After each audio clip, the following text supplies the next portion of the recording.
Hoy continuamos con la última parte de la lección 1 y vamos a ver un poco lo que resta del capítulo 3 y el capítulo 4 de Números. Vamos a continuar con la pregunta número 8 y quisiera que la hermana Consuelo, si podía leerla y contestarla, por favor. ¿Cuántos en número excedían los primogénitos israelitas de los levitas? El Señor dijo a Moisés: haz un censo de todos los primogénitos israelitas mayores de un mes y registra sus nombres. Apártame a los levitas en sustitución de todos los primogénitos israelitas, así como el ganado de los levitas en sustitución de todas las primeras crías del ganado de los israelitas. Yo soy el Señor. Moisés hizo el censo de todos los primogénitos israelitas conforme a lo que el Señor le había mandado. El total de los primogénitos mayores de un mes anotados por nombre llegó a 22.273. El Señor le dijo a Moisés: recaudarás 5 monedas de plata por cabeza según la moneda oficial del santuario, que pesa 11 gramos. Esa suma se la entregarás a Aarón y a sus hijos como rescate por los israelitas que exceden a su número. Moisés recaudó el dinero del rescate de los israelitas que excedían al número de los rescatados por los levitas. En total recaudó 1.375 monedas de plata, según la moneda oficial del santuario. Luego entregó ese dinero a Aarón y a sus hijos, tal como el Señor mismo se lo había ordenado. Bueno, hasta ahí entonces vamos a ver. En realidad creo que leímos las preguntas 2 de las 8, pero vamos a aclarar todas. Bueno, de todo esto, vamos a recapitular lo que vimos la semana pasada, un poquito, nada más. ¿Se acuerdan que Dios le pidió a Moisés que contabilizara, que censara la cantidad de levitas mayores de un mes? ¿Y eso cuántos había dado? Si ustedes recuerdan, había dado un número de 22.300, según su familia, según la tribu de Leví, descendiente de las familias de Gersón, de Coat y Merari. Pero resulta que de aquí, pero en Números, capítulo 3, 39, solamente totaliza 22.000. Y ahí recordamos que la diferencia real de 22.300 al 22.000 era porque estos 300 de los levitas eran primogénitos de los levitas, que ya habían sido consagrados. Todos los primogénitos tienen que ser consagrados a Dios, tienen que ser entregados a Dios, ofrendados a Dios. Por lo tanto, estos 300, como ya son de Dios, no se puede contabilizar para sustituir a los demás. Por eso se ha descontado de esto. Por eso, la cantidad de levitas mayor de un mes que pueden llegar a sustituir a los primogénitos de Israel son 22.000. Entonces ahora necesita contabilizar cuántos primogénitos tenemos en el pueblo de Israel. Y eso es lo que nos toca hoy, la pregunta de hoy. Y como acaba de leer la hermana Consuelo, llegó un total de los primogénitos mayores de un mes, anotados por nombre, ¿a cuánto? A 22.273.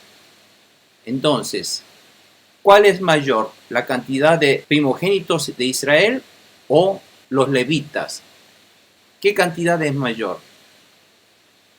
Los primogénitos israelitas tienen mayor cantidad. ¿Exceden en cuánto? Exceden en 273. ¿Se acuerdan?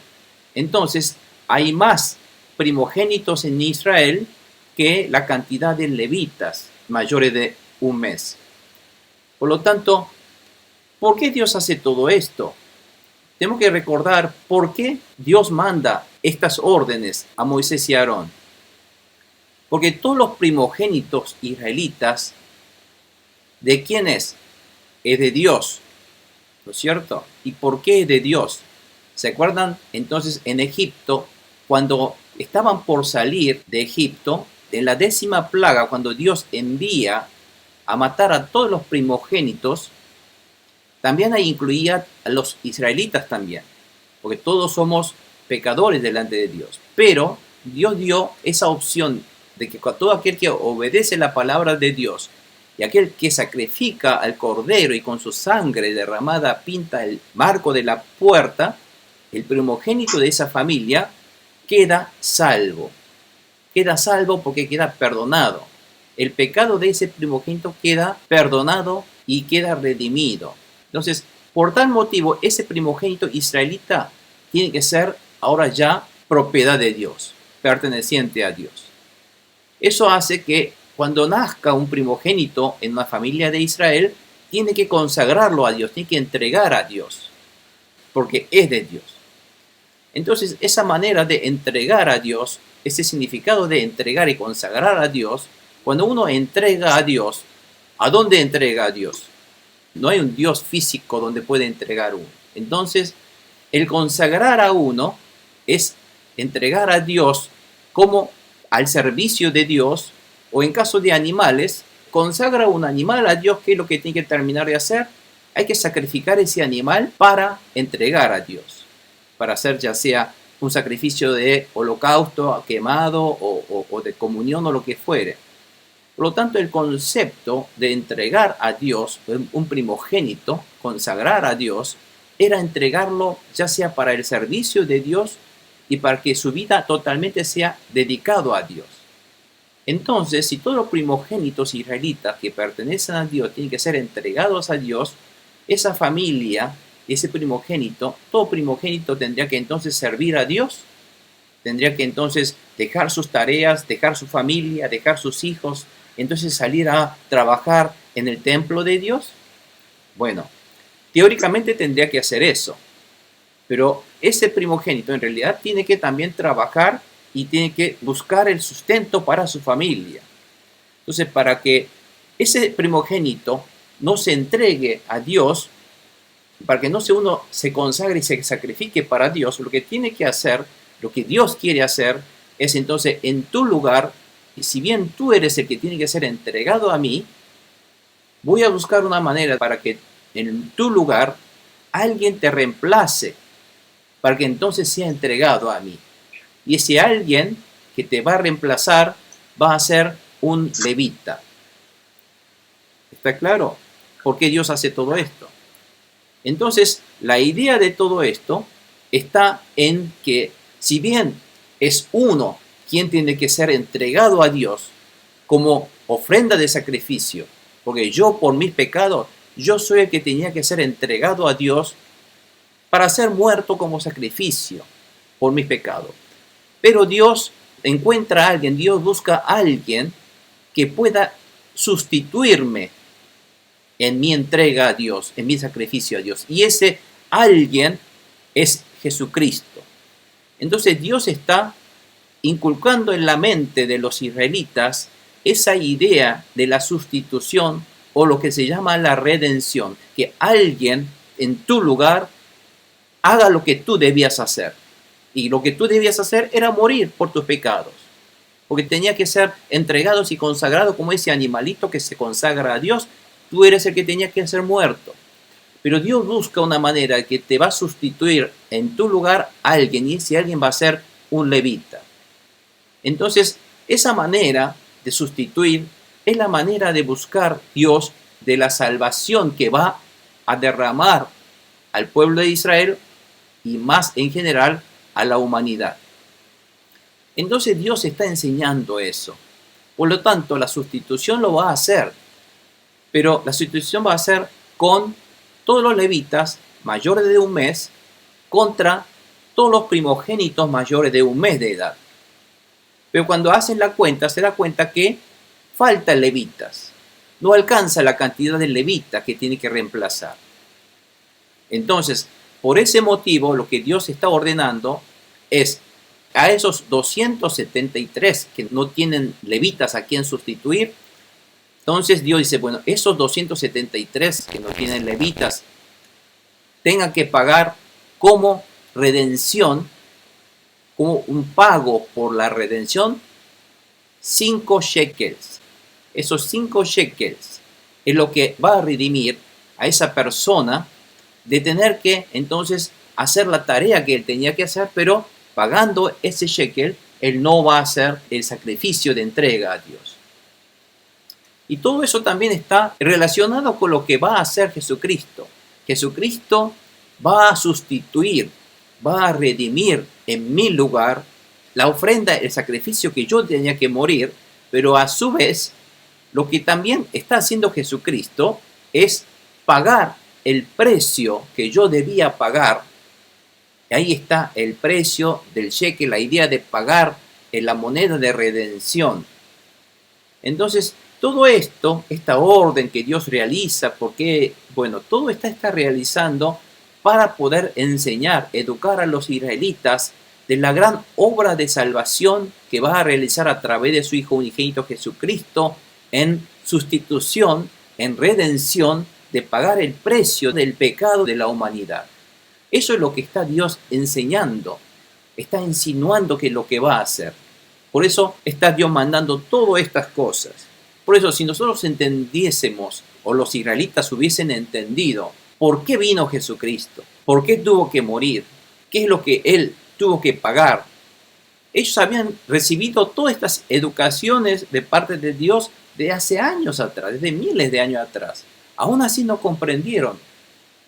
Por eso nosotros debemos comprender que la obra que Cristo realizó en la cruz fue justamente esto que está constantemente Dios tratando de insinuar, tratando de enseñar, ese principio de la redención, de que si bien yo fuera el que tenía que ser consagrado como sacrificio, ofrenda a Dios, como muerto por el pecado, bueno, Dios encuentra a alguien que me pueda sustituir.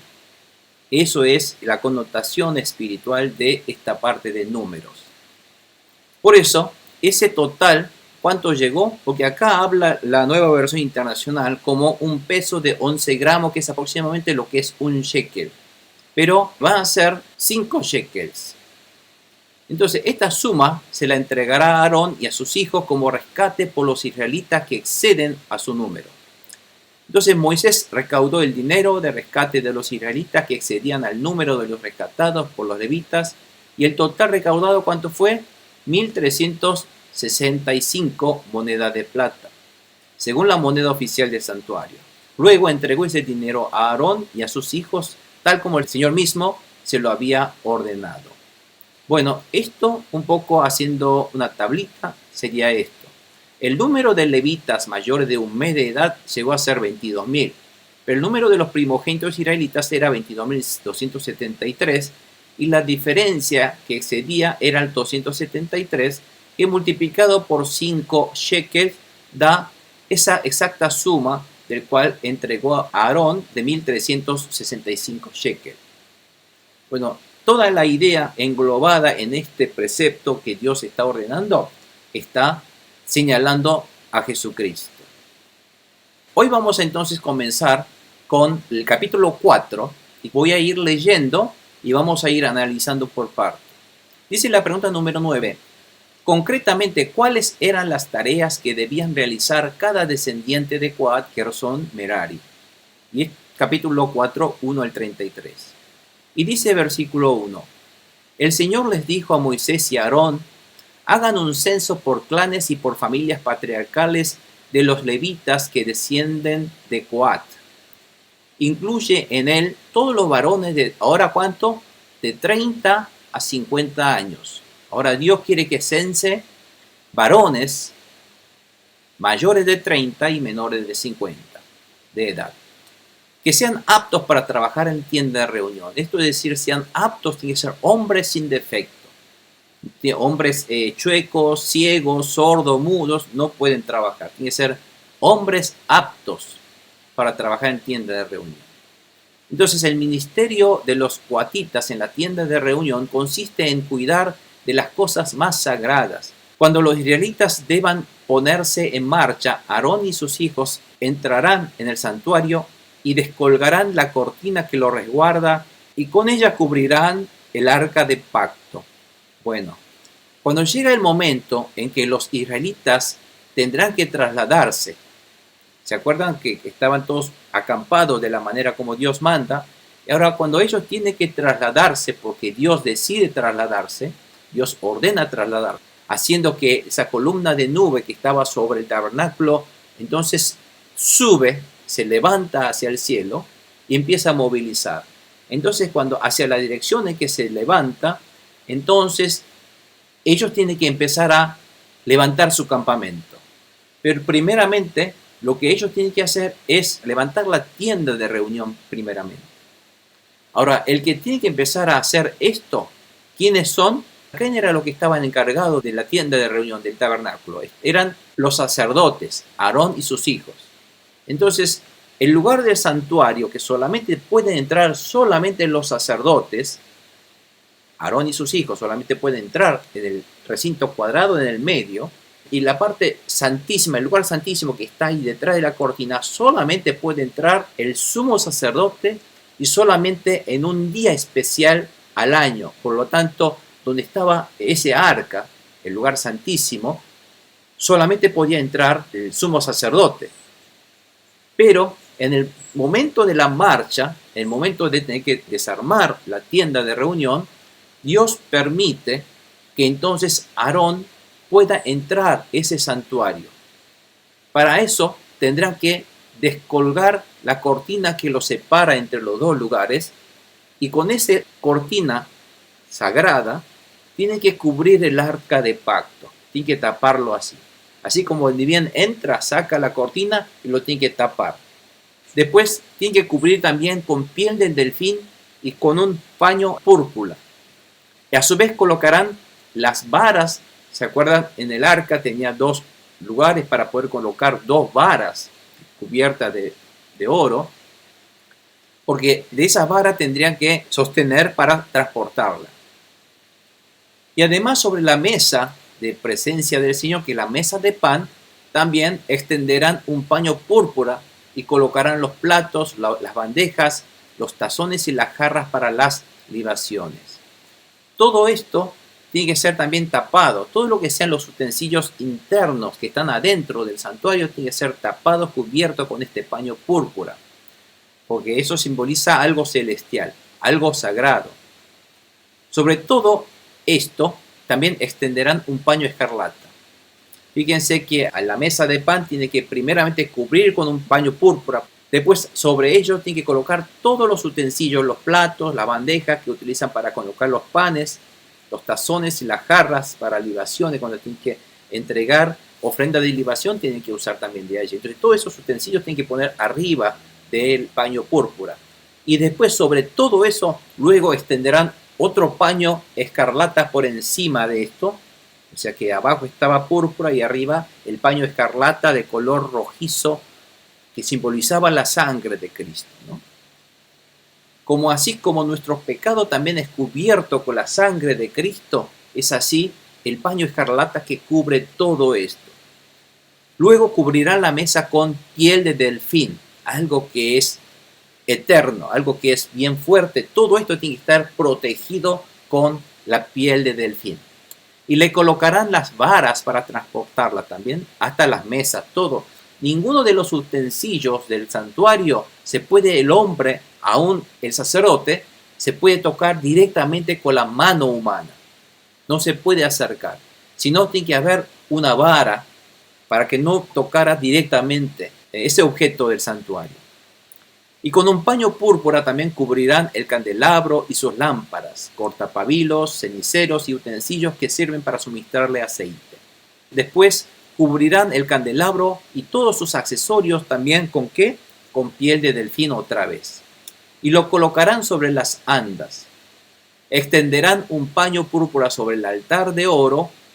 Este altar, estamos hablando del altar de incienso, tanto así también como el altar del holocausto, también todo tiene que ser también cubierto, y en este caso con un paño púrpura y luego con un piel de delfín. Y le colocarán las varas para transportarlo. Envolverán en un paño púrpura todos los utensilios con los que ministren en el santuario, los cubrirán con piel de delfín y luego los colocarán sobre las andas. Al altar del holocausto le quitarán las cenizas y le cubrirán con un paño carmesí. En este caso, fíjese, el altar del holocausto, que es el que está afuera, donde se quemaban todas las ofrendas de sacrificio, primero tenía que quitar todas las cenizas, no tenía que quedar nada, tenía que ser limpio. Y después, ahora sí, taparlo ahora en lugar del paño púrpura, en este caso, es un paño carmesí, que significa la sangre de Jesucristo. Y sobre el altar pondrán todos los utensilios que usan en su ministerio, tanto ceniceros, tenedores, tenazas, accesorios y todos los utensilios del altar. Luego lo cubrirán con piel de delfín y le colocarán las varas también, porque no se puede tocar directamente algo sagrado, sino a través de colocando las varas, y solamente el hombre podía sostener de las varas para levantar y transportarlo. Cuando Aarón y sus hijos hayan terminado de primero preparar todos estos utensilios de cubrir el santuario y todos sus accesorios, entonces recién los israelitas podrán ponerse en marcha. Entonces, para poder ponerse en marcha, ¿quiénes transportarán? Dice, entonces vendrán los coatitas para transportar el santuario, pero sin tocarlo, para que no mueran, porque si tocan, mueren. También transportarán los objetos que están en la tienda de reunión. Todo. ¿Quién lo transporta? Todos los utensilios, los coatitas. En cambio, dice Eleazar, ¿se acuerdan quién era Eleazar? Era el tercer hijo de Aarón, pero en realidad porque los dos primeros hijos murieron, Nadab y Abiú, por lo tanto Eleazar y el otro, quien es Itamar, tercero y cuarto, ahora son los dos que quedaron y van a tomar el lugar de sacerdotes, ayudantes de su padre Aarón. Entonces, Eleazar, ¿se acuerda que Eleazar qué cargo tenía? Eleazar, en este momento, Eleazar, ¿cuántos años tenía? Fíjense cuántos años pudiera tener. Aarón, Moisés, tendrán unos 82 años, aproximadamente 81, 82 años, ¿no es cierto? Porque Aarón es mayor. Y Eleazar también era un hombre que posiblemente tendrá 60 años. Eleazar no es un jovencito. Por lo tanto, Eleazar para el pueblo de Israel era un anciano también. Por lo tanto, él era un líder, era un anciano líder que lideraba a todos los levitas. Eleazar era el líder de los levitas y era asistente de su padre Aarón. Y este líder tenía que entonces estar a cargo de todo lo que sean los insumos. ¿Se acuerdan del aceite que entra en candelabro? El aceite, el incienso aromático que utiliza para el altar de incienso y todas las ofrendas permanentes de cereal que tiene que haber siempre al lado del altar del holocausto, que siempre tiene que echar ahí el cereal. Estaban los granos del cereal molido y también el aceite de la unción. Todo eso para entregar a Dios, para el sacrificio. Bueno, todo ese tipo de insumo, digamos, tiene que ser ahora transportado ¿por quién? Por Eleazar. Eleazar era el que estaba encargado de esos elementos. Además, era el encargado de cuidar el santuario y de todos sus utensilios. ¿Quién era entonces el director, el responsable de los coatitas, de todo este utensilios? Bueno, Eleazar tenía que supervisar. El anciano tenía que supervisar, a ver si todas las cosas se están haciendo como Dios manda, a ver si no hay ningún error que cometa, a ver si se olvidan de ponerle ese paño escarlata, en lugar de el paño o púrpura pone escarlata. Bueno, él es el que tiene que empezar a inspeccionar, supervisar. Él es el responsable de supervisar todo lo que sea el cuidado de todos los utensilios del santuario, como acá Dios manda. Y además el Señor le dijo a Moisés y a Aarón, como ustedes ven, que asegúrense de que los clanes de Coat no vayan a ser eliminados de la tribu de Leví. ¿Qué quiere decir esto? Dios está diciendo para que los coatitas no desaparezcan. ¿Qué pasa si los coatitas no tienen hijos o por X motivo hay una guerra, atacan y matan a todos los coatitas? Puede ocurrir, ¿no es cierto? El enemigo puede atacar a los coatitas. Entonces dice que eviten que eso ocurra, que protejan a los coatitas. Porque si desaparecen las coatitas, no hay manera de que el arca de Dios, los utensilios de Dios puedan ser transportados. Esto es para que todo el pueblo tenga noción de la importancia de sus líderes y de los servidores de Dios, de los siervos de Dios. Tienen que proteger a los siervos de Dios, porque sin ese siervo de Dios no va a poder realizar las tareas que Dios manda. Por lo tanto, es también menester y es orden de Dios que el pueblo tenga que también cuidar de que siga en existencia los verdaderos coatitas. Por lo tanto, también tenemos que preocuparnos de que realmente existan los verdaderos siervos de Dios. no los falsos profetas, los verdaderos siervos de Dios.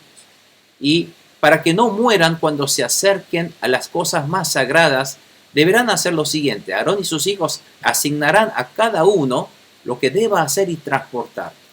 Fíjense quién es el que va a dirigir. Aarón y sus hijos, los sacerdotes, no van a ser los que directamente van a cargar esos elementos, sino van a dar órdenes de quiénes van a y de cómo van a transportar esos utensilios.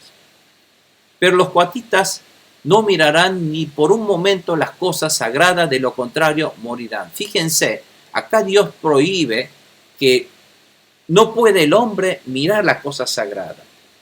Aunque sea ni siquiera con el contacto visual puede el hombre pecador tener con Dios. Por eso si el hombre pecador ve a Dios, muere. Hasta eso, no puede haber ese contacto. Por lo tanto, el Señor le dijo a Moisés y a Aarón: hagan también un censo de los gersonitas. Ahora fíjense, los gersonitas, ¿qué tendrán que hacer? Pero antes de pasar a los gersonitas, quisiera un poco ver la ilustración. Si nosotros vemos, ¿se acuerdan cuando aprendimos el tabernáculo? Dentro del tabernáculo había muchos utensilios. Estaba el arca, aquí adentro del lugar santísimo. Aquí está el altar de incienso, la mesa de presencia del pan, de la proposición. Aquí está el candelabro. Y aquí vemos también el altar de sacrificio, como así el lavacro. Pero si bien hay que transportar el lavacro también, pero el lavacro no hay que taparlo. Fíjense. De todos estos utensilios y elementos del tabernáculo que son sagrados e importantes, el más sagrado, el más importante, es este arca de pacto, el arca de testimonio. Este es el que está en el lugar santísimo. Y ese es el que tendrá que ir en la marcha, ¿se acuerda? Adelante de todo, porque eso representa la presencia de Dios. El arca representa la presencia de Dios. ¿Dónde está Dios? Donde Dios reside. La gloria de Dios baja sobre el arca, en este lugar aquí, entre los querubines, empieza a irradiar en ese lugar. Por lo tanto, esto es algo mucho más importante. Bueno, todo esto que está, estos elementos, ¿quién tiene que encargarse? Los coatitas. Pero ahora Dios empieza a hablar de los gersonitas. Los gersonitas, a ver qué tienen que hacer los gersonitas ahora. Hagan también un censo de los gersonitas por clanes y por familias patriarcales. Incluyan a todos los varones de ahora también de 30 a 50 años que sean aptos para servir en la tienda de reunión, dice Dios. El ministerio de los clanes gersonitas consiste en encargarse del transporte. Y dice que llevarán las cortinas del santuario, la tienda de reunión, su toldo, la cubierta de piel de delfín que va encima del santuario y la cortina de la entrada de la tienda de reunión.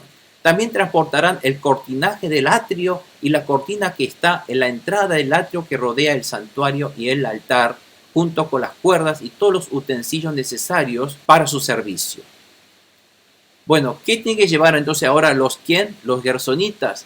Tienen que llevar de todo lo que sean temas, fíjense, de telas o todo lo que sean estos cortinajes. Esta cortina que está aquí en el santuario, esto tiene que ser utilizado para tapar, para cubrir el arca, pero aquí además está la cortina de la entrada y después están todos estos elementos que tapan el techo, que se acuerdan que estaban llenos de distintas capas, que quisiera ver, si ustedes recuerdan, estaban formadas por distintas capas así, de estas, primera capa de lino, después cubiertas con lanas de oveja, de cabra, y también este paño escarlata, y por encima estaba también el piel de delfín, ¿cierto? Entonces todo esto que sean elementos de cobertura, así como también todo este cortinaje blanco que ustedes ven aquí alrededor del atrio, del patio, digamos, que estamos aquí, vemos el atrio, bueno, toda esa tela, como así también, de este lado del atrio, aquí en la entrada del atrio, también estaba la cortina como puerta del atrio. Todo eso, todos esos elementos tienen que ser llevados ¿por quién? Por los gersonitas. Los gersonitas van a tener que levantar Así como todas estas cuerdas que ustedes ven para atar, ustedes ven aquí, estas cuerdas, bueno, todo eso también tiene que ser llevado por ellos. Entonces, primeramente, ¿quién hacen? Vienen los cuatitas, sacan todos los utensilios adentro, bien cubiertos. Primero retiran eso, después levanta todo el cortinaje y después, ¿qué van a quedar? Van a quedar todo lo que sean estructuras. Todos estos paneles de madera de acacia que nosotros vimos la vez pasada, cubiertos de oro. Todas estas columnas del patio, del atrio que está aquí, con sus bases, con todos sus sostenes, todo ese tipo de material que forma la estructura. Bueno, eso tiene que ser llevado ahora por el tercer grupo, que es los meraritas. Bueno, eso es lo que es, un poco en resumen, vamos a continuar leyendo eso. Y dice, tanto como la cuerda y todos los utensilios necesarios para su servicio. Deberán ocuparse de todo lo relacionado con estos. Todo su trabajo, ya sea transportando los utensilios o sirviendo en la tienda, deberán hacerlo bajo la dirección de ¿quién? De Aarón y de sus hijos. Tienen que estar supervisados y dirigidos por ellos.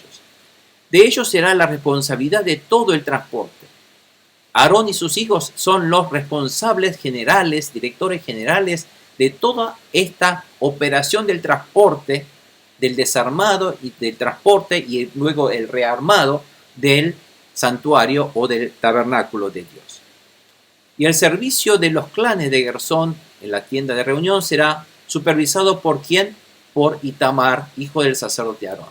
Bueno, de esos hijos, Itamar estaba encargado de los gersonitas. Como Aarón solamente no puede supervisar a todo, entonces Dios otra vez le subdivide. Fíjense que la tarea de Dios es muy organizada. Dios subdivide a 3 grupos según su familia y le asigna a cada grupo qué tareas específicas van a realizar, y a su vez tiene que estar supervisado por los sacerdotes, y a su vez los sacerdotes, que no puede Aarón supervisar a todo, le encarga también a sus hijos que se encargue de ciertos grupos. Entonces Itamar va a tener que encargarse, si bien Aarón es el que estaba encargado de todo lo demás, y demás su hijo Eleazar era también un líder general de los levitas, pero en el momento del transporte, el hijo menor Itamar tiene que encargarse y dirigir ¿a quién? Al grupo ahora no de los cuatitas, sino de los gersonitas y también de los meraritas. Eso tiene que encargarse Itamar. Bueno, dice ahora Dios, hace un censo de los meraritas por clanes y por familias patriarcales. Incluye a todos los varones también de 30 a 50 años que sean aptos para servir en la tienda de reunión.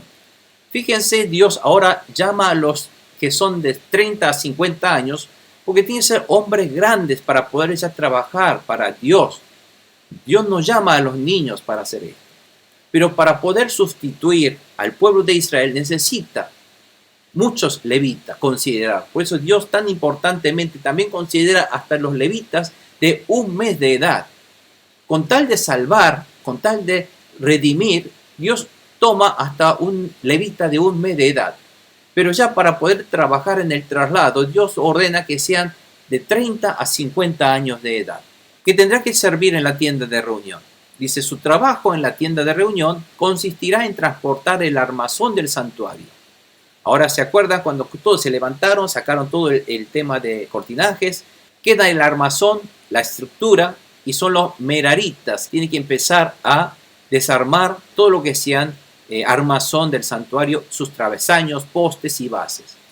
Los mismos que los postes que están alrededor del atrio, sus bases, estacas y cuerdas, como también todos los utensilios necesarios para su servicio. Asígnale a cada uno de los objetos que deberán transportar. El servicio de los clanes de Merari en las tiendas de reunión será supervisado por Itamar. ¿Se acuerdan? Como le dije, también a los gersonitas y a los meraritas tiene que estar supervisado por el último hijo Itamar, hijo del sacerdote Aarón. Con todo esto, nosotros podemos saber que los levitas estaban encargados de transportar el tabernáculo, que representa ¿a quién? Representa el tabernáculo a Jesucristo. ¿Se acuerda? Nosotros cuando aprendimos cada uno elementos del tabernáculo representaba a Jesucristo. Por lo tanto, esto extrapolado hoy día en nuestra vida espiritual, ¿qué significa todo esto? Es que todos los cristianos elegidos por Dios, comprados por la sangre de Cristo, todos nosotros de alguna manera somos espiritualmente levitas. Somos siervos de Dios. Tenemos que vivir la vida sirviendo a Dios, adorando a Dios, porque ese es el objetivo del pueblo de Dios. Por lo tanto, de alguna manera somos levitas espirituales. Entonces, como levitas espirituales, nosotros debemos servir a Dios. Y como así Dios manda, da instrucciones precisas y exactas de cómo tiene que transportar el tabernáculo, cómo tiene que desarmar, quién tiene que encargarse de cada cosa. Cada uno tiene que obedecer, ser fiel a los mandamientos de Dios. En el momento de servir a Dios tiene que ser fiel y servir fielmente, como la palabra de Dios lo dice, obedientes. Por lo tanto, hoy nosotros como levitas espirituales tenemos que ser también servidores de Dios y debemos ser fieles servidores de Dios. Y una de las cosas que debemos hacer es transportar a Jesucristo. Eso es transmitir a Jesucristo, predicar a Jesucristo, predicar la obra de Jesucristo y hacerlo tan fielmente y fidedignamente y servir a Dios tan obedientemente para que cuando nosotros transmitimos a Jesucristo, que ese mensaje del Evangelio de Jesucristo fuera tan fiel, sin errores, sin equivocaciones. Por lo tanto, hoy día lo que nosotros deberíamos hacer es transportar a Jesucristo, transmitir a Jesucristo a los que no conocen fidedignamente, fielmente y obedientemente. ¿Está claro? O sea, toda esta tarea que está Dios hablando se está refiriendo a la tarea hoy día que nosotros tenemos que transportar, transmitir este mensaje del Evangelio de Jesucristo. Amén. Bueno. Vamos a la pregunta número 9 siguiente. Continúa diciendo, ¿cuántos eran en total los hombres que eran aptos para servir en la tienda de reunión y transportarla? Dice, Moisés, Aarón y los líderes de la comunidad hicieron un censo de los coatitas por clanes y por familias patriarcales. El censo incluía a todos los varones de 30 a 50 años que eran aptos para servir en la tienda de reunión. El total de los censados por clanes llegó a 2.750 hombres. Este fue el total de los censados entre los clanes de Coat para servir en la tienda de reunión, según el recuento que hicieron Moisés y Aarón, conforme al mandato del Señor por medio de Moisés. Se hizo un censo de gersonitas ahora por clanes y por familias patriarcales. El censo incluía a todos los varones de 30 a 50 años que eran aptos para servir en la tienda de reunión. El total de los censados por familias patriarcales llegó a 2.630 hombres. Este fue el total de los censados entre los clanes de Gersón para servir en la tienda de reunión. Según el recuento que hicieron Moisés y Aarón, conforme al mandato del Señor, se hizo un censo de los también meraritas por clanes, por familias patriarcales. El censo incluía a todos los varones de 30 a 50 años que eran aptos para servir en la tienda de reunión. El total de los censados por clanes llegó a 3.200 hombres. Este fue el total de los censados entre los clanes de Merari, según el recuento que hicieron Moisés y Aarón, conforme al mandato del Señor por medio de Moisés. Moisés, Aarón y los líderes de Israel hicieron un censo de todos los levitas por clanes y por familias patriarcales. El total de los varones de 30 a 50 años que eran aptos para servir en la tienda de reunión y transportarla llegó a 8.580. Conforme al mandato del Señor por medio de Moisés, a cada uno se le asignó lo que tenía que hacer y transportar. Así fueron censados según el mandato que Moisés recibió del Señor. Bueno, el censo en la cantidad de números que está un poco resumido en este cuadro. De la familia de los gersonitas sabemos que fueron 2.630, de los coatitas fueron 2.750 y de los meraritas fueron 3.200. Vieron que son menores al número que vimos la vez pasada, en el cuadro de la semana pasada. ¿Por qué? La semana pasada incluían a todos los levitas mayores de un mes de edad, pero ahora fue reducido porque son de 30 a 50 años nada más. Son menores, porque son hombres aptos para trabajar. Bueno, ellos suman un total de 8.580.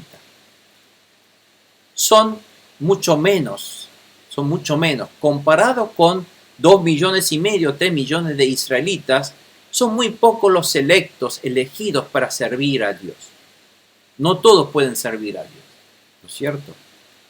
El hecho de que de 50, 60, 80 millones de habitantes sobre la tierra, que Dios nos haya elegido a nosotros para que seamos un levita espiritual para transportar el mensaje de salvación de Jesucristo, esto es un gran honor. Esto es un gran honor. Amén. Por lo tanto, nosotros tenemos que valorar, saber valorar que no solo fuimos sido salvos por la sangre de Jesús, sino también hemos sido elegidos para servir a este Dios. No solamente adorar a Dios, sino a servir a Dios transportando, llevando el mensaje de salvación de Jesucristo a los demás, a los que no conocen. Y esto es un gran privilegio de que podamos hacer. Bueno, fíjense que nosotros vemos aquí que los levitas fueron censados de dos maneras diferentes. Los que son mayores de 1 mes de edad para sustituir.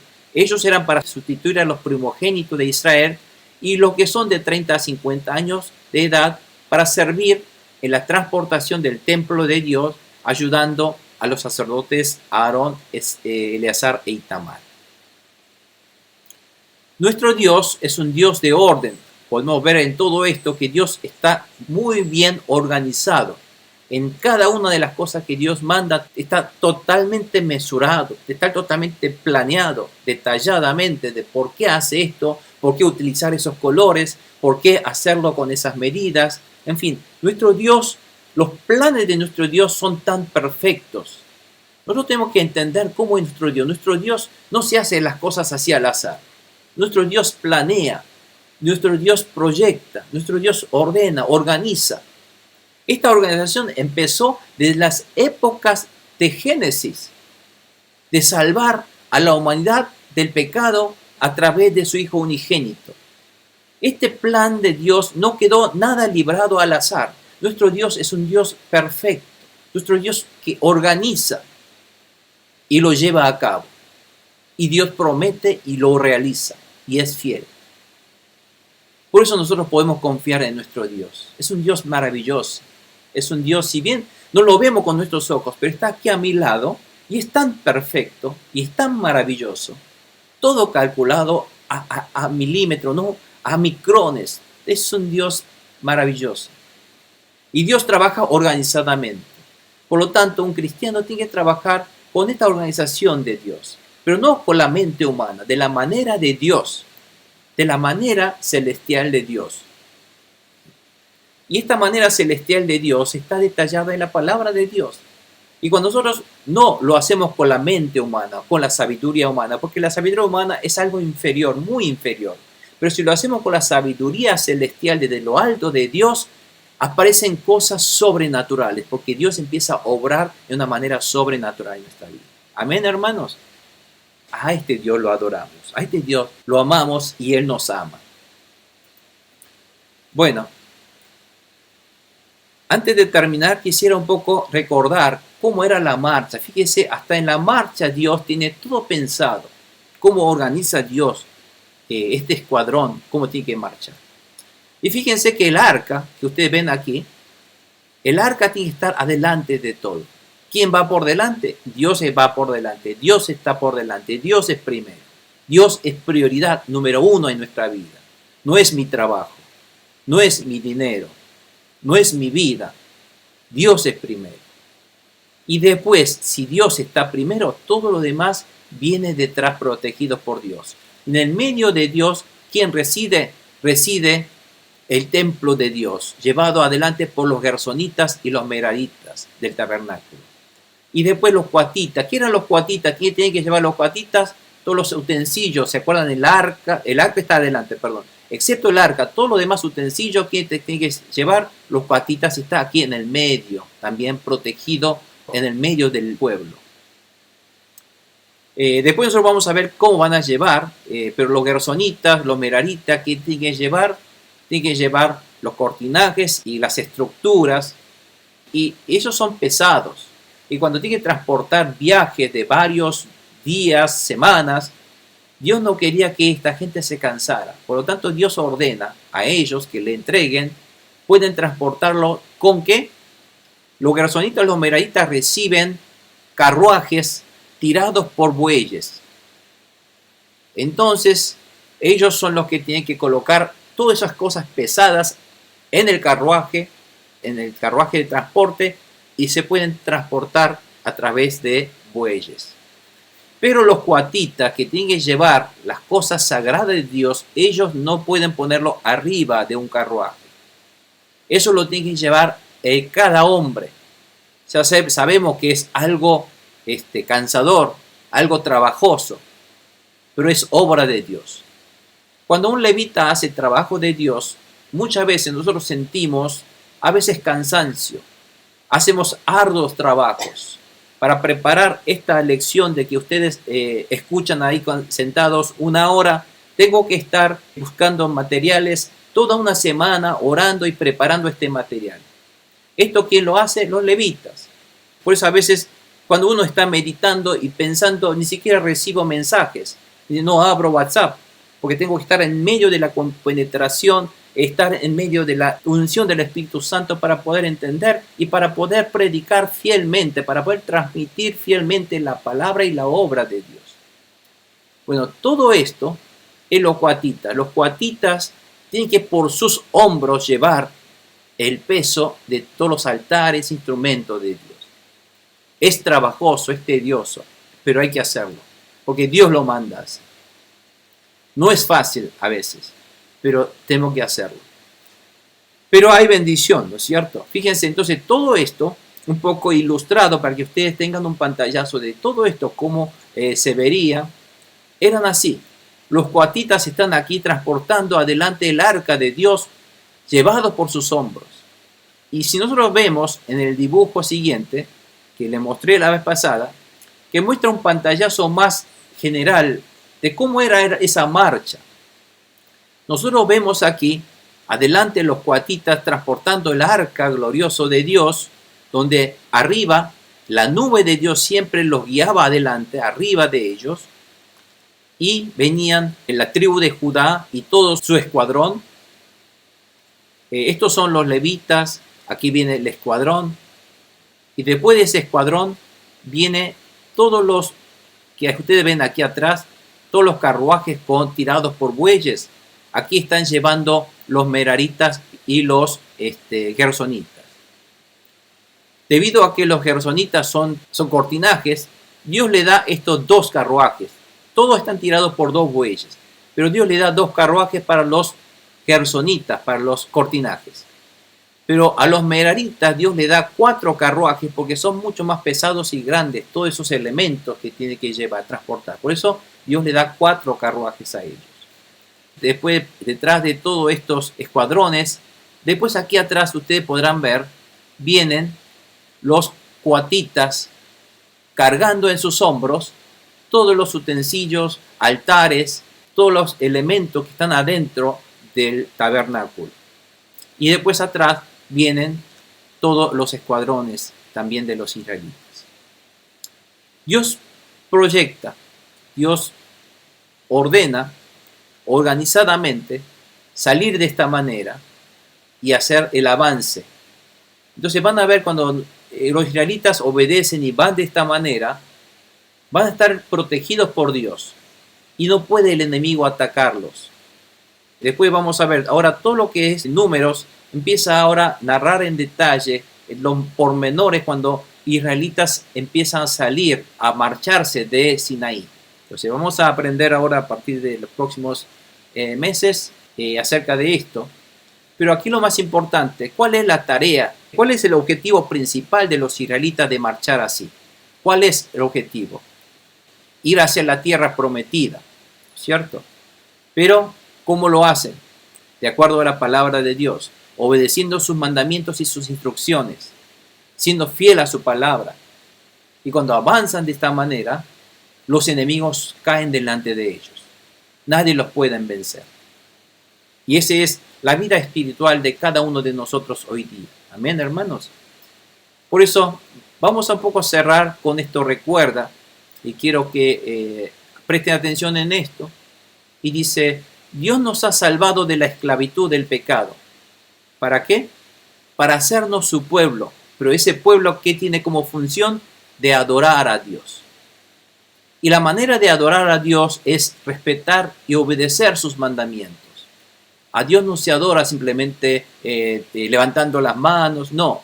La manera de adorar a Dios es respetar sus mandamientos y obedecer sus mandamientos. Esa es la manera de adorar a Dios, ¿está claro? ¿Para qué entonces nosotros adoramos a Dios? A los fines de entrar al reino, donde quieren entrar los israelitas, a la tierra prometida de Canaán. Y para nosotros la tierra prometida de Canaán es el reino espiritual de Dios, el reino de Dios, donde está el gobierno de Dios, donde reina Dios, donde está la presencia de Dios. Si nosotros entonces obedecemos de esta manera, entonces nosotros entramos en la presencia de Dios. Pero esta vida del creyente está lleno de enemigos. No es algo tan fácil. Siempre hay enemigos, pero esos enemigos son invisibles, como Satanás y sus demonios. Y tengo que luchar. Hay una guerra. Por lo tanto, en el camino está lleno de ataques, estorbos, perturbaciones. Entonces, todo este tipo de enemigos tenemos que derribarlos. Y la única manera de luchar con ellos no lo podemos hacer nosotros porque nosotros no lo vemos. No sabemos dónde está. Y ni siquiera queremos agarrarlos y no lo podemos tomarlos. Aunque lo disparemos, no lo podemos apuntarlos, no sé dónde están. Por lo tanto, a los enemigos invisibles no lo podemos pelear nosotros. La pelea la va a tener que luchar Dios. Por eso la única manera de luchar contra ellos es que Dios luche por nosotros. Dios es el que pelea por nosotros. Por eso la batalla, la guerra es de Dios. La batalla es de Jehová, dice, ¿no? En el Antiguo Testamento. Por lo tanto, la batalla la pelea Dios. Y para vencer a dichos enemigos debemos obedecer los mandamientos de Dios y vivir de acuerdo a las instrucciones de Dios para ser un pueblo santo. Cuando nosotros obedecemos la palabra de Dios, vivimos en Levítico, entonces somos un pueblo santo. ¿Y para qué santo? Para que entonces el Espíritu de Dios, que es santo, el Espíritu Santo, more en nosotros. Pues si nosotros no obedecemos, no somos santos, somos pecadores, el Espíritu Santo no va a morar en nosotros. Pero si nosotros obedecemos sus mandamientos para ser un pueblo santo, el Espíritu Santo va a morar en nosotros. Entonces, si el Espíritu Santo mora en nosotros, escucha nuestras plegarias, escucha nuestras oraciones, y escucha cuando nosotros invocamos el nombre de Jesús, el poder de Dios, la presencia de Dios, el milagro de Dios va a obrar sobre mi vida y va a derribar al enemigo. Esto es lo que nos está diciendo Números. Fíjense que aunque escuchemos el nombre de Jesús, dice que aquel que no cree en Jesucristo, aunque haya invocado el nombre de Jesús, ese demonio saltó contra ese hechicero, porque no está el Espíritu Santo en él, ¿no es cierto? Por lo tanto, no saben cuán maravilloso es nuestro Dios que nos haya dado todo esto secreto. No hay más secreto. Esto es todo. Esto es todo. ¿Dónde está el secreto? Es la obediencia a la palabra de Dios. Ahí está. Y para que nosotros nos eliminemos de nuestros pecados, nos seamos libres de pecado. Y el pecado no es simplemente el haber mentido, robado o cosas así. El pecado es el de no obedecer la palabra de Dios, el de no tener en cuenta la palabra de Dios, el de desinteresar por la palabra de Dios. Hacer las cosas a mi manera y no me importa Dios. Eso es el pecado. Entonces su vida no le va a ir tan bien, porque Dios no va a estar con esa persona. Y cuando uno invoca el nombre de Jesús, no le va a escuchar, porque no está el Espíritu Santo allí. Pero si nosotros obedecemos la palabra de Dios, el Espíritu Santo está en nosotros, y cuando invocamos el nombre de Jesús a aquel que es santo y obedece la palabra de Dios, y aquel que hace la obra de Dios, Dios va a estar obrando milagros en su vida. Eso es todo el secreto. Amén, hermanos. Y no es secreto. Eso está tan abiertamente escrito en la Biblia. Pero la gente no lo quiere escuchar, la gente no le cree, la gente no quiere obedecer. Eso es lo que pasa. Amén. Bueno, con esto entonces damos por terminado la lección número 1. Y el otro día yo quería comentar, fíjese que nuestro Dios, cuán maravilloso es. Nuestro Dios es tan poderoso. Hoy día mucha gente están hablando de esto del coronavirus, que ahora el coronavirus brotó nuevas mutaciones del virus, ¿no es cierto?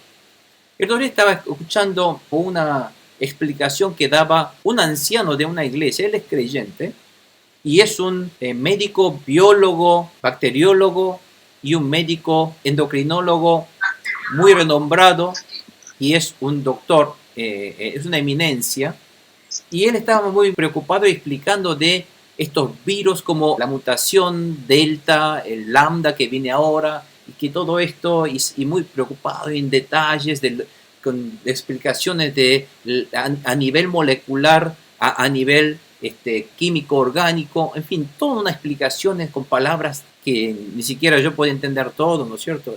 Entonces, yo estaba pensando, él se mataba explicando cada uno de esos elementos que nos pasaría a nosotros y demás, muy preocupado de esto del coronavirus. Pero yo me estaba pensando, pero si Dios hizo al hombre del polvo de la tierra, si Dios es el que empieza a crear al hombre desde sus moléculas a nivel atómico, subatómico, ¿cómo Dios no va a poder parar a ese virus? ¿No es cierto? Hoy día está todo el mundo hablando del virus por ese efecto que causó en todo el mundo, pero que todo el mundo ahora quedó pánico. La gente está pánico del coronavirus, miedoso, ¿no es cierto? Pero yo digo, ¿por qué tenemos que tener tanto miedo del coronavirus? Si el coronavirus para Dios no es nada eso. Es como un gripe más. Y fíjense que Satanás, de alguna manera, creó el coronavirus en China para poder con eso aniquilar a la humanidad. Pero Dios hizo que esos virus empiecen a transmutarse en otras variantes. Y hablaba este doctor biólogo, la manera que tienen estos virus, de estos elementos de la corona, ¿no es cierto? Porque la corona es la parte donde se empieza a mutarse, dice. Y ahora el delta es, porque debido a esa mutación, el delta llegó a ser mucho más fácil de ser contagiado. Pero anteriormente había muchas variantes. Dice que la probabilidad de que haya variantes son como 30.000 probabilidades. Las maneras combinatorias de que haya esos elementos de ser mutados, hay 30.000 posibilidades. Dice que ya ha habido mutaciones anteriormente. Pero resulta que esas mutaciones, primeras mutaciones que ha habido, fueron muy críticas.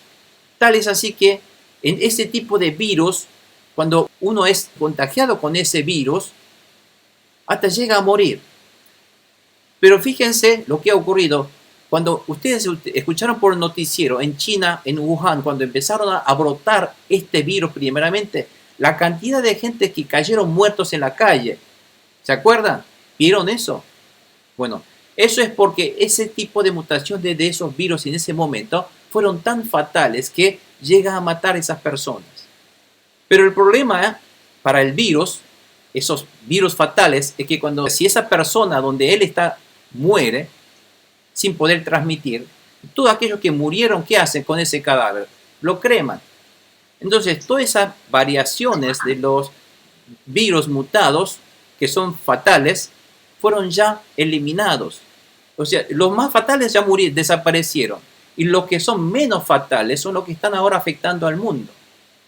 En Estados Unidos, por ejemplo, dicen que es una estadística que son los virus delta que empezaron a contagiar a todo Estados Unidos, por la mayoría, que salió, en realidad, esto surgió, el delta variante dice que salió de India. Pero de alguna manera llegó aquí, pero resulta que el virus delta, si bien afecta, pero no mata. Es lo que le conviene al virus. Es como si fuera una especie de una selección natural donde los más fatales murieron, desaparecieron. Y los que son menos letales son los que están más contaminándose, pero la gente a lo mejor tiene unos efectos colaterales, tos, dolor de cabeza, dolor de garganta, pero no mueren. ¿Se dan cuenta? Esa obra que comenzó el enemigo Satanás de querer aniquilar a la humanidad a través de este virus, ahora Dios, que es más poderoso y más inteligente, hace que ahora la humanidad se sostenga. Nuestro Dios no va a dejar que la humanidad desaparezca porque son obras de Dios, es el amor de Dios, ¿se da cuenta? Pero ustedes no saben cuán poderoso es Dios. Nosotros estamos más aterrorizados con pánico acerca de este coronavirus que en realidad no es nada para Dios. ¿Qué no puede hacer Dios? Dígame, ¿cuál es más grave? ¿Coronavirus o el cáncer? ¿Cuál es más grave? El cáncer es más grave, ¿no es cierto? El cáncer es más grave, pero este cáncer, ¿quién cura cáncer? Dios cura el cáncer, ¿no es cierto? ¿Cuántos dicen amén a esto? Entonces, ¿por qué vamos a preocuparnos si Dios es alguien que puede, hasta el cáncer puede eliminar? Ahora yo le pregunto, ¿qué es más grave? ¿El coronavirus o la muerte? La muerte. Pero si hasta la muerte Dios resucita, ¿por qué preocuparnos del coronavirus? ¿No es cierto? ¿Se da cuenta? El temor, ola de terror que está esparciendo el enemigo a la gente, el coronavirus, el corona, y hasta que paraliza la economía y que la gente ahora no puede ir a la iglesia, no puede reunirse, no puede hacer pistis, cosas así. ¿Por qué? Porque es la obra del engaño del enemigo. Dios puede hasta resucitar muertos. Pero ¿saben qué? Hay cosa más todavía más grave que el hombre no puede solucionar. Más que la muerte. ¿Saben cuál es eso? Es el pecado. Y Dios es capaz de solucionar el pecado que ningún hombre del mundo sobre esta faz de la tierra puede solucionar. Pero Dios soluciona el problema del pecado que es más grave que la muerte. Comparado con el pecado, la coronavirus no es nada. ¿Está claro, hermanos? En vez de preocuparnos tanto, en vez de estar tan aterrados por el coronavirus, tendremos que estar más aterrados por el pecado. Tenemos que estar más preocupados y más conscientes que el coronavirus va consciente del pecado. En vez de temer al coronavirus, tenemos que temer así al pecado. Pero ese pecado fue solucionado por nuestro Señor Jesucristo. ¿Y qué no puede hacer Dios? Que hasta dio a su Hijo unigénito para hasta resolver el problema del pecado y de la muerte eterna. Amén, hermanos. Quiero que no tengan miedo a la coronavirus, sino tengan miedo y temor a Dios. Amén. Pero ese Dios nos ama y Dios nos quiere salvar. ¿Está claro? Amén. Y lo que está matando es la falta de fe, pastor. Así es, pastor. Así es. No hay una fe en donde se considere más grave nuestro pecado que la enfermedad. Exactamente, pastor. No se arrepiente. Efectivamente. Y no hay fe para creer que aún siendo ya salvos, aún por la gracia de Dios, habiendo recibido a Jesús, hay miedo puede venir hasta la muerte, cuando la muerte del creyente puede ser lo más grande que le puede pasar. Exactamente. Fíjense, yo tengo el coronavirus y tengo el pecado. Si uno, por ejemplo, no cree en Jesús, pero solucionó el problema del coronavirus, ¿qué gana con eso? Pierde su alma de todos modos. Pierde su alma. Pero si una persona haya muerto por coronavirus, pero tiene a Jesucristo, entonces está en el paraíso. ¿No es cierto? Ahí el problema esencial es el pecado y no el coronavirus. Y ese problema esencial del pecado es creer en Jesucristo. La gente tiene que estar más preocupado no en el coronavirus, en usar la máscara, la máscara, a ver, el distanciamiento. No, la gente tiene que estar más concientizados en creer en Jesucristo. Esa es la solución de su problema. Pero gracias a Dios que Dios ahora todo ese virus fatal desapareció. Dios hizo que por su selección natural todos los fatales desaparezcan sobre la faz de la tierra y quedaron solamente los que son leves, pero que tienen alto poder de contagio nada más, para molestarnos un poquito, pero no nos va a matar. El que va a matar realmente al hombre es Dios, a quien debemos realmente temer, porque dice, teme al que puede matar, ¿no es cierto? Entonces, quiero que nosotros a través de toda esta palabra de Números podemos dar cuenta de que nuestro Dios es un Dios perfecto, es un Dios todopoderoso, es un Dios mucho más sofisticado en inteligencia, altísimo en inteligencia y enorme, infinito poder de lo que nosotros nos imaginamos. Y el ignorante hombre es el que está despreciando, el que está menospreciando a Dios. Ahí está el problema. Y por la ignorancia está obviando a Dios, está rechazando a Dios. Y ese Dios ha hecho todo lo mejor posible, ha hecho hasta lo imposible para salvarnos de nuestros pecados, hasta matando a su Hijo unigénito. Amén. Y nosotros hemos ganado con esto algo más que la lotería. Que Cristo sea mi Señor. Y que nosotros sabemos que Cristo es nuestro Señor y Salvador. Amén. Somos todos más que afortunados, amados hermanos. Somos realmente afortunados porque Cristo está en nosotros. Y sigamos entonces más aprendiendo de su hermosa palabra para seguir obedeciendo y ser su pueblo santo. Y entonces, cuando invoquemos ese nombre de Jesús, es como Dios Emmanuel presente en nuestra vida, obrando su milagro, porque la presencia de Dios mismo es milagro. La salvación misma nuestra es milagro. Todo es milagro para Dios. Es sobrenatural. Amén. Bueno, que Dios los bendiga, hermanos. Vamos a orar, a agradecer al Señor, terminamos. Padre Celestial, maravilloso Rey, Dios Todopoderoso, damos gracias esta noche, Señor, por tu presencia y por tu gran bondad y por tu obra del Espíritu Santo de revelarnos tu verdad a nosotros, Señor. Gracias por hacernos tu pueblo santo, que nosotros éramos en realidad vil pecador ante ti. Pero gracias a ese reemplazo, a esa redención, a esa sustitución de nuestro Señor Jesucristo por nuestros pecados, quien en lugar nuestro sustituyó a nosotros, quien fuimos nosotros, quien debíamos ser muertos de nuestros pecados, Cristo murió por nosotros y nos ha redimido de nuestros pecados y nos ha salvado, pagado todo el precio que debíamos pagar nosotros por nuestra muerte.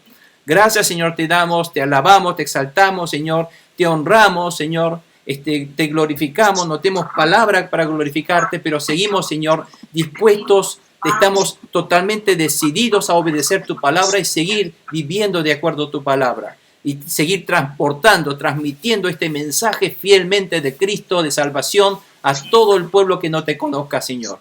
Utilízanos, Señor, bendícenos, suple todas nuestras necesidades en esta vida también, tanto material, espiritual, para que podamos hacer esta obra tuya, Señor.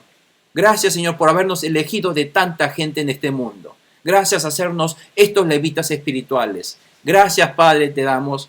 Toda la honra y la gloria sea para ti. Todo el poder y la gloria, el reino para ti, mi Padre Santo, por siempre, por siglo de los siglos. Amén, amén, amén. Gloria a Dios.